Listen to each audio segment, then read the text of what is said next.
So where are we going now with, collecting our data and coming up with that population and that sample and really analyzing how we set up our stats experiment, right? Or observation.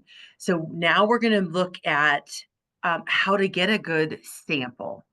So we have looked at types of data. We've looked at what's a population, what's a sample. Remember, the population is like everybody in the United States, all women, everyone in the college, everyone with cancer, whatever you're talking about, it's everyone in that group. That's your population.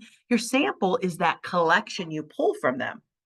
Well, it matters how many people you pull from that collection. It also matters, um, it also matters in the way that you get them, right? Like there's better ways to get your sample, and there are statistical methods that we want to learn and use to get our sample. And that's what this section is.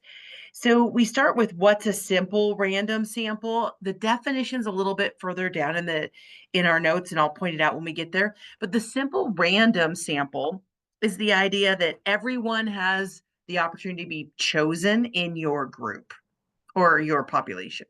So a simple random, everyone has that chance to be um, chosen. And I'll show you the definition. The gold standard you can read through.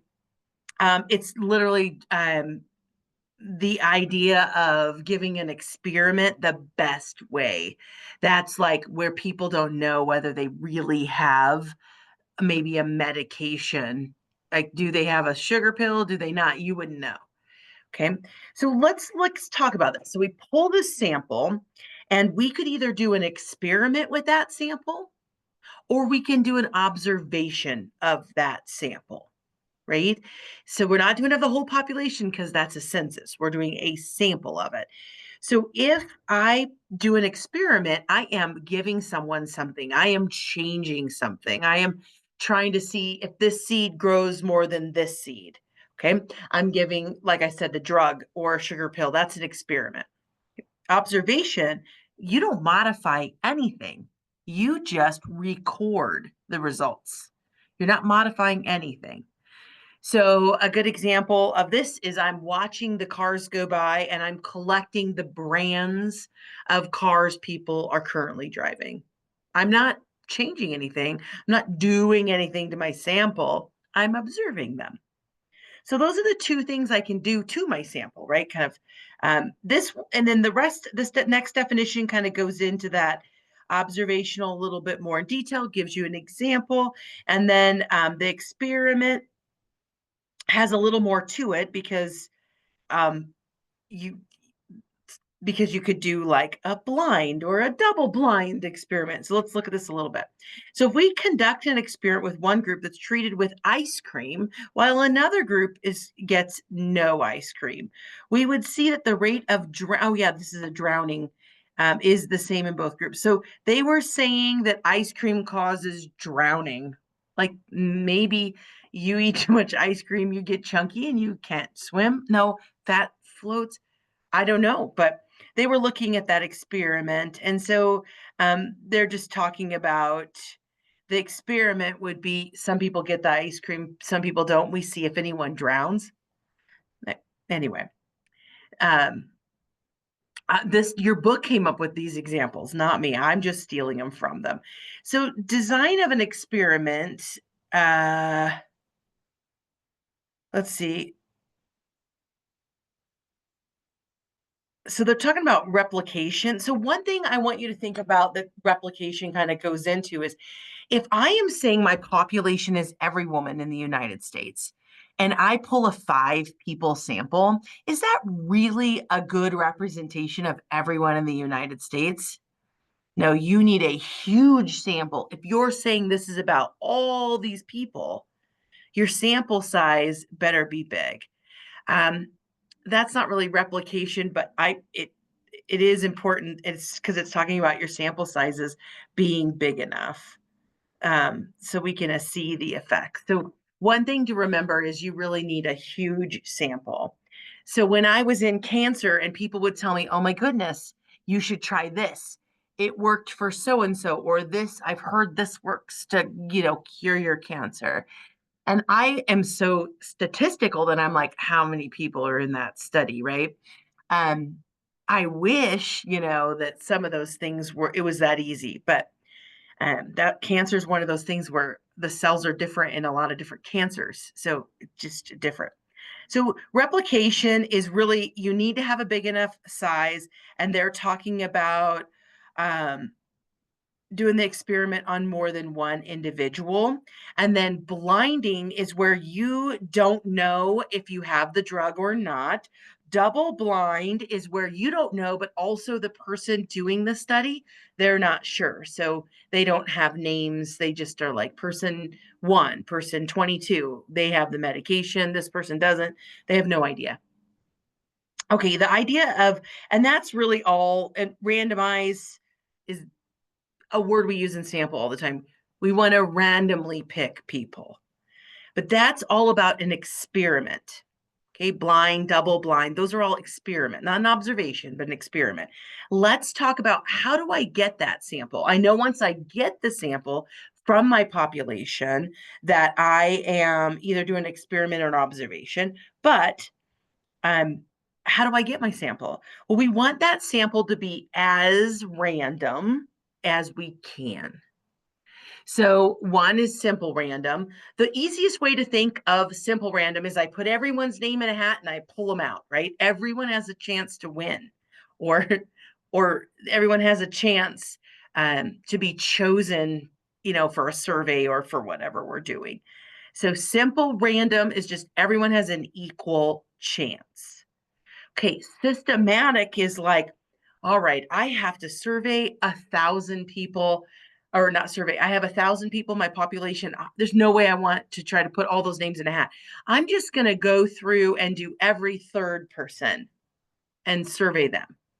That's systematic. Okay. Does everyone have an equal chance? No, because you may not be that third person. So you don't have a chance to really be chosen if, but you still, well, you, it is still a random sample, and it's a great method, but it's different than simple random. It's systematic. Okay, that's what we call that one. Convenience is probably what you're going to do for my project because it's super convenient, right? Convenient is, I just asked all my friends via an email whether or not they have a dog at home. And then I did a survey about dogs, right? Or just the amount of dogs they have. So that's a convenience study because you're asking people, right? You didn't ask every third person. You're not doing anything real special.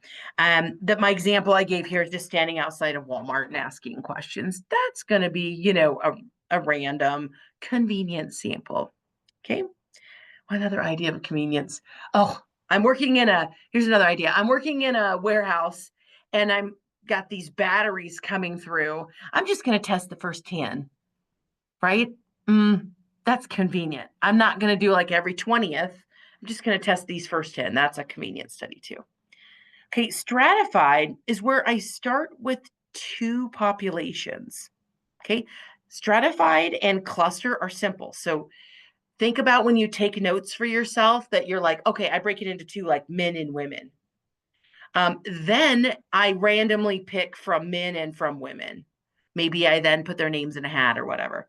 So you subdivide into 2 groups, or at least 2 groups. You could do more than one, and then you randomly draw from those groups.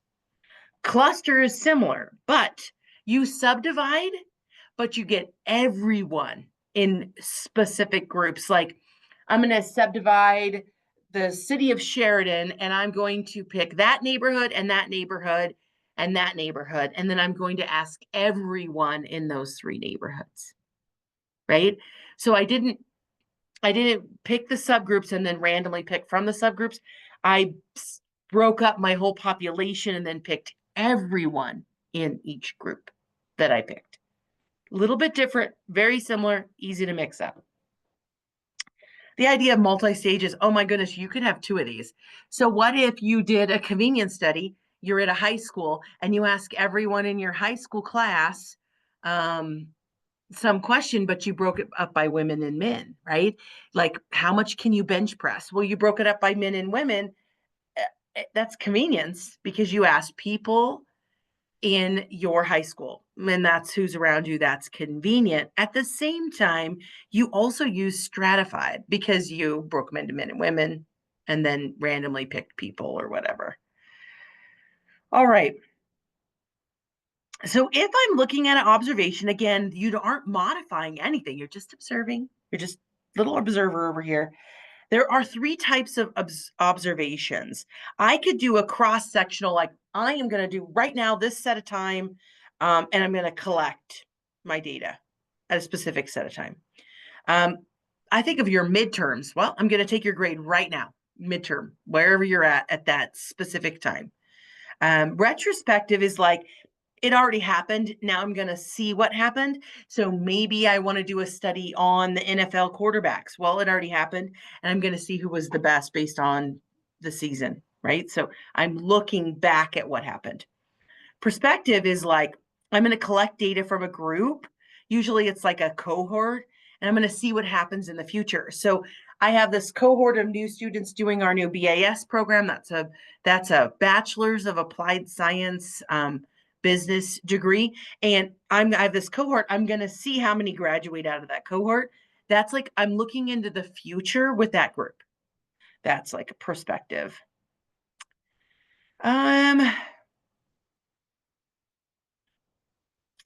Read through matching pair, rigorous control design. So controlling effects on your variables. Variables are like your what could change is a variable, right? Um, I don't. I want you to just read through those last couple things there. Matched pair design, rigorous control design. It's just it's helping you just analyze and think about setting up your groups. And also, this is also looking at like how things affect people and stuff. So look through that a little bit, read it.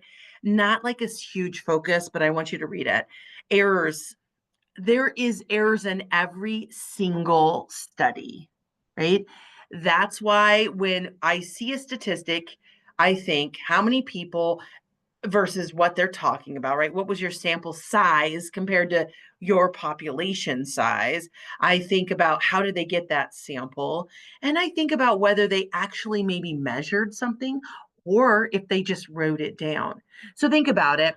If you asked every woman at the Sheridan College what they weighed, just asked them, is that the same as if I put everybody on a scale? I'm lying. I don't know, ladies, raise your hand. I'm not going to be like, yep, I'm a 200-pound woman on, I just embarrassed. I don't want to tell people I'm not that much, but I'm close. I would be embarrassed to tell people my weight. I shouldn't be, but I am. So I don't know that I would tell the truth. Or you might round it like maybe I weigh like 184.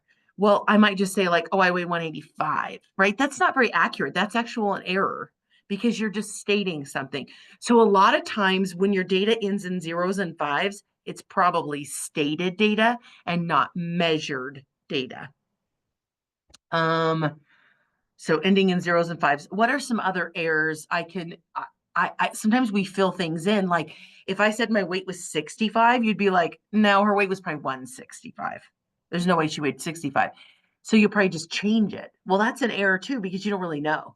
Also, taking that data out is an error because what if that really was in your data?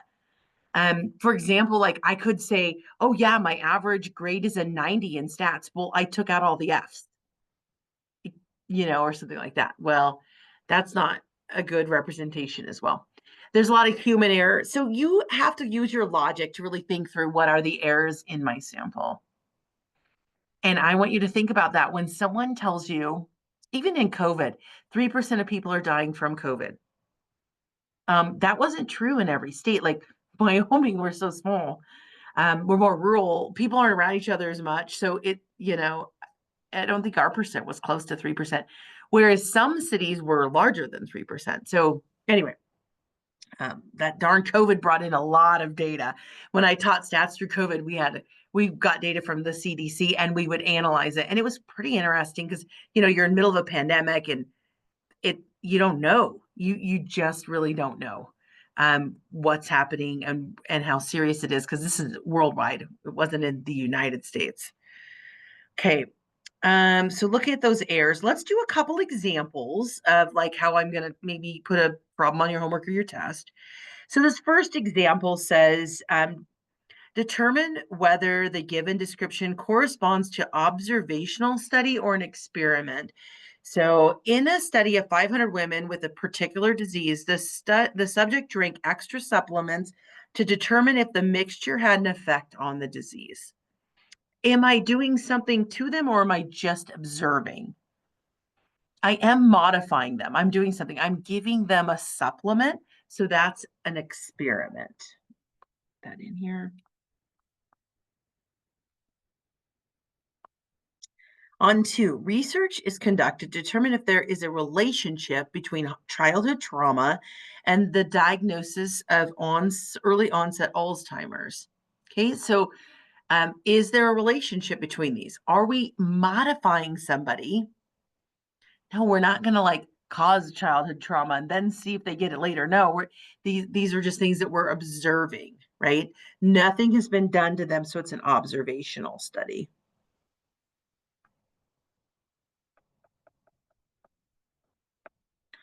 Okay. Question 3 is the directions. They identify the type of sampling. So what sampling method did we use? We can see here's our samples that we have. So before I go into this, if you are doing a quiz and you were like, man, you could probably argue a little bit back and forth, like on some things like convenience and stuff. So if you think you should have gotten something right, you're welcome to email me. I might say, no, you're wrong. And like that, it really is stratified or whatever. But if you really have a good explanation, your teacher might give you some points back. But that's only on quizzes. I'm not going to do that for homework. Okay. Or a test, I will definitely look through as well. But okay, question 3. A researcher selects every 300th social security number and they survey that person. Which sampling method is this? It's systematic. Right? Every 300th person. 4. A survey was sent to 1,000 adults whose email was randomly picked, and 50% of them were found to have children living at home. Okay, so we surveyed 1,000 adults whose email was randomly picked. Remember, this 50% is the statistic. It's just our results of that sample, right? This doesn't say anything about systematic. It doesn't really say convenient. It doesn't say stratified. And we didn't cluster anything. So we really just say random because they say random. So that's kind of our go-to. That was a random sample. No real information on how they did that random sample, but that does happen, and I want to make sure you realize that. I'm going to sneeze. Sure.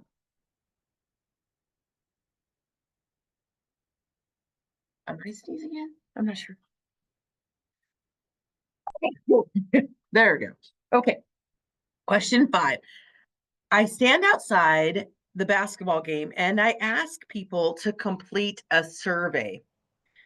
What kind of sample is that? Well, it's convenient because I'm standing outside of something specific and just gathering data there. Okay, that's convenient.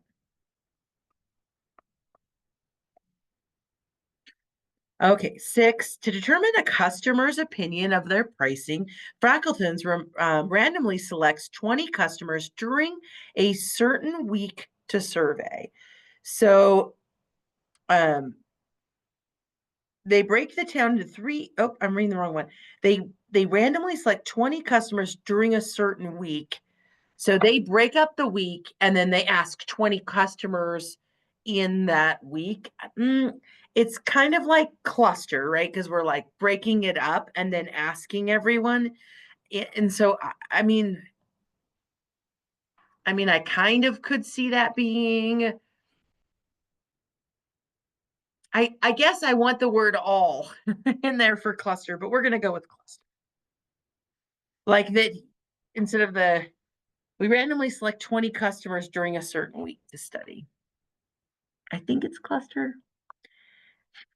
Like I said, I kind of want it to be like we break it up and then it's ask everybody in Frackleton's at that time. That's kind of where I wish it said more. But to determine the number of children in homes, I break up the town into 3 sections and then I pick 2 neighborhoods in each section and I survey each house. So I break it all up and I survey all. That's a cluster. Because cluster says you do all. I mean, maybe the other one we could think of as stratified. Okay, I really think this is cluster. Like 6, maybe we could say stratified because we break it up and then we just pick 20. I just don't love that way that's worded. I feel like I need more information, but okay, 8. Identify the type of observational study this is. So we know we're doing an observational study of our sample. A research company used a device to record websites visited of 1,000 or 10,000 teenagers, and the data collected over the next 6 months will be used to determine whether the popular website will change. So we're watching 10,000 teenagers over the next 6 months. So we have a cohort of 10,000 teenagers and we're watching the future. That's perspective. Okay.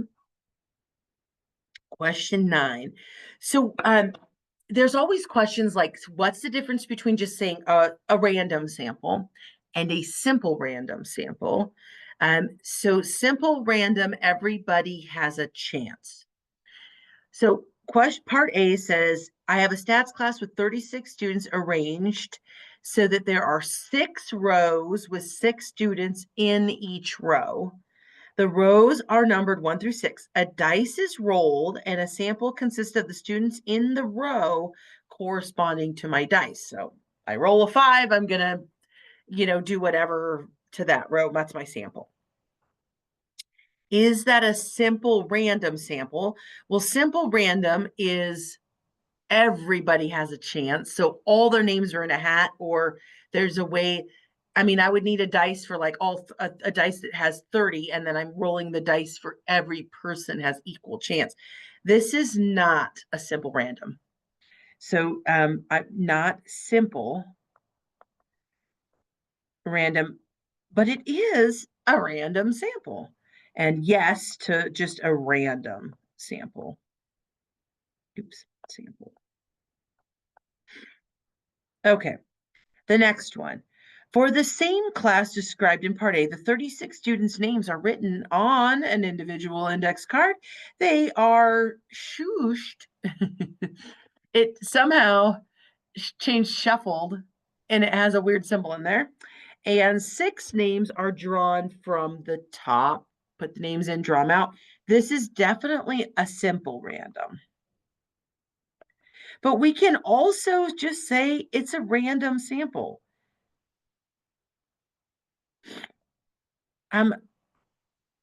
My word random looks so terrible. Yeah, hopefully you can write better. It's Apple Pen. And it's the beginning of the semester, so I'm not so good with my Apple Pen right now.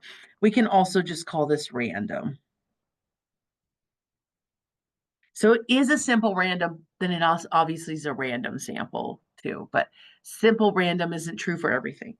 For the same class described in A, the 6 youngest students are selected. So in the class, I'm just like, 6 youngest, you come on up, that's my sample.